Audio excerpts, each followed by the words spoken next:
Grabe talaga guys. Sobra na. Harap-harapang panluloko sa mga Pilipino. Ito na naman yung ginawa ni Claire Castro. Harap-harapang tinatarantado ang mga Pilipino dyan pa sa pulpito. Hindi ka na nahiya? O eto, panoorin natin ha.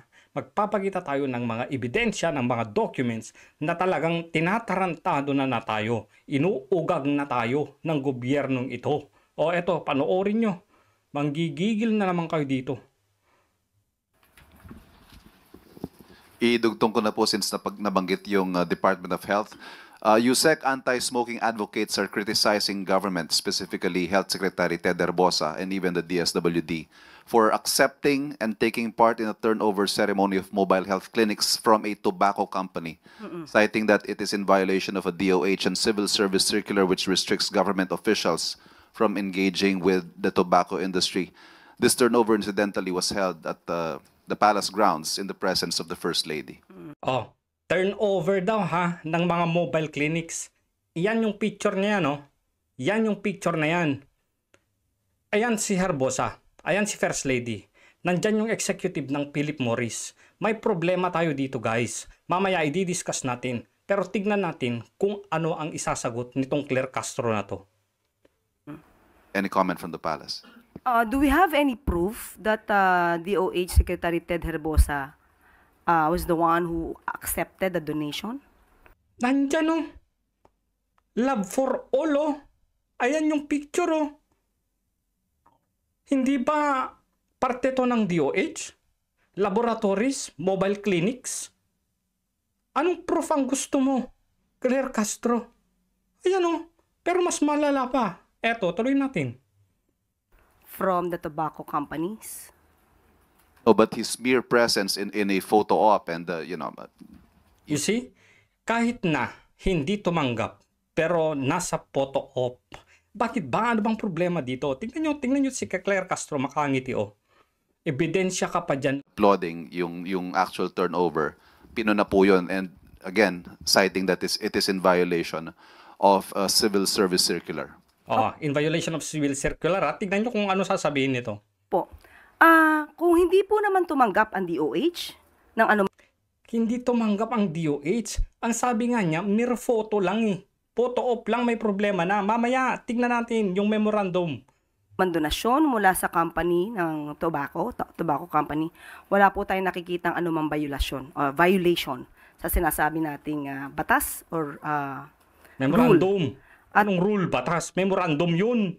At kung siya pa po ay nakapag-photo ops, hindi naman po ibig sabihin na siya ay nagva-violate na anumang batas. Diyos ko. At kahit naman po siguro, ang ibang tao, ikaw Kakagigil talaga tong si Claire Castro. ay public servant at ikaw ay na-requestan kung pwedeng magpa-picture sa'yo, dapat maging gentleman ka. Hindi Oo, okay lang daw kung ikaw ay na-requestan. Kung ikaw man ay taong gobyerno, okay lang daw. Maging gentleman ka, magpa-picture ka. Now, puntahan natin itong memorandum. Eto. Hindi rule, hindi batas. Memorandum to, DOH Memorandum Circular Number 2010-0028, July 2, 2010. Joint Memorandum Circular Number, blah, blah, blah. 2010-01 between the Civil Service Commission and the Department of Health entitled Protection of the Bureaucracy Against Tobacco Industries Interference. Punta tayo dito sa baba. May prohibition dito. Ito ang prohibition. Ang alam ni Claire Castro, ito accepting gift and donations and sponsorship. Tignan nyo nga yung picture na yan. Tignan nyo nga. Hindi ba turnover yan? Hindi ba pag-a-accept yan ng donation? Mga mobile clinics, oh. Yes, ang alam ko, proyekto nito ni Lisa Marcos eh. Programa ito ni Lisa Marcos. Pero the fact, lintik na yan, na mobile clinic yan, may kinalaman yan ng DOH. Anong katarantaduhan to, Claire Castro? O, tignan nyo, ito yung alam niya, binasa niya, 3.3 prohibitions. Accepting gift, donations, and sponsorship. Public officials and employees shall not solicit or accept directly or indirectly any gift, gratitude, favor, entertainment.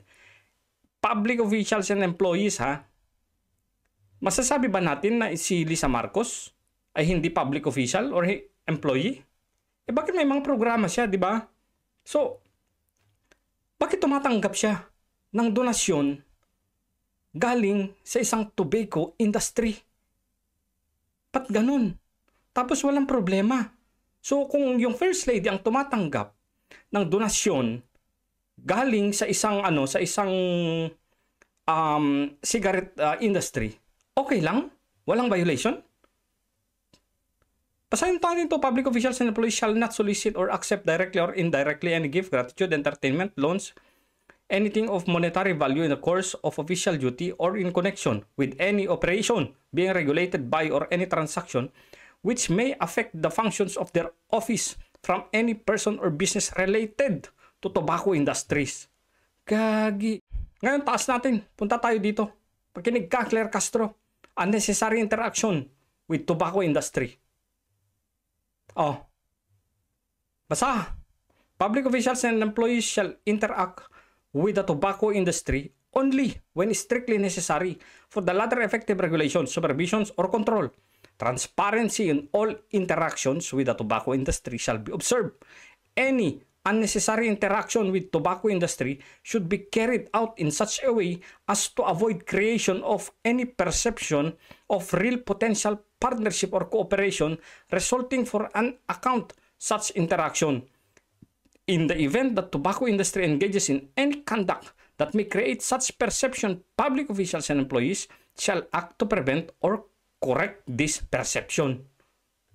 Ano pinagsasasabi ni Claire Castro? Dito nga interaction lang, unnecessary interactions lang. Huwag kang makipag-interact sa mga sa mga tao sa tobacco industry. Ano to? Tingnan nyo nga yan. Kakaupo pa lang November 2022 yan. Hindi pang umiinit yung puwet ni Bongbong Marcos. Na-meet na niya. Nakapag-lunch na sila ng executives ng Philip Morris. Anak ng palaka. Ano to? Lunch daw. May mga banderitas pa. Nandyan pa si Sandro Marcos kabilin-bilinan unnecessary interactions magla-lunch kayo. May pasayaw-sayaw pa yan doon dyan. Parang piyesta lang. Tignan na natin itong news. Yan Marcos meets Philip Morris. XX November 2022. Halos kakaupo pa lamang. Sabi ng DOH memorandum na itong circular pagtawag dito. Itong joint memorandum na to. Ang sabi dito, unnecessary interactions. Nakipag-lunch ka? Anong meron sa Philip Morris? Campaign donor mo ba sila? Ang sabi dito, in layman's term, huwag ka makipag-friends sa kanila. Nakipag-lunch kayo Ayan Anong katarantaduhan to? Grabe. Basahin nga natin itong news report. President Marcos and First Lady Lisa Araneta Marcos met recently with officials of international tobacco firms Philip Morris at Malacanang. Their lunch with Philip Morris International Executive took place on November 24 according to the First Lady's official Facebook page. Ayan napos nga Ayan yung picture na yan ebidensya. Pinagtatarantado nyo yung mga tao. Present during the lunch meeting were with their son, Ilocos Norte Representative Sandro Marcos and Philip Morris International Chief Executive Officer Jarek Olca. A photo posted in the social media page showed. The setting of the lunch meeting resembled a Filipino fiesta. Tragis.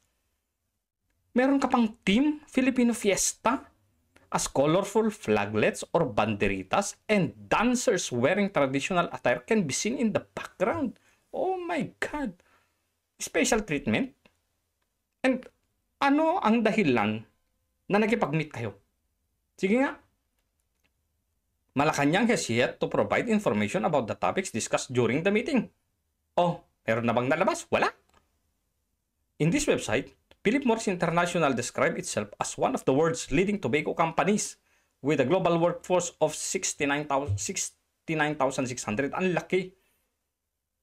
Ang laking tobacco company to. kabilin-bilinan ng memorandum circular na huwag kang huwag kang makipag-interact kung hindi naman necessary. Necessary yung lunch, makikipag-lunch ka for what? The President hails from Ilocos Norte, which is a part of Ilocos region, the top producer of tobacco in the country.